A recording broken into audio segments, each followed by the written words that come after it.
কেসটা কি বলো তো? হ্যাঁ, হঠাৎ সমিতি এমন আর্জেন্ট মিটিং ডাকলো কেন?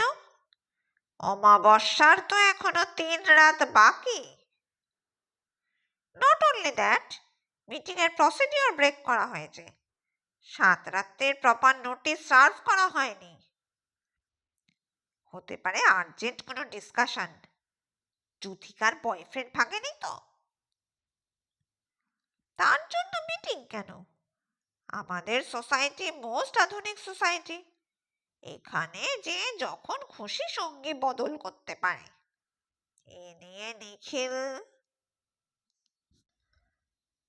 অদ্ভুত লাগছে শুনতে, তাই জন্যেই তো শুনতে হবে আজকের পছন্দের গল্প। চ্যানেলটি সাবস্ক্রাইব করে নিচে দেওয়া লিঙ্ক থেকে। অশরীরী সভা।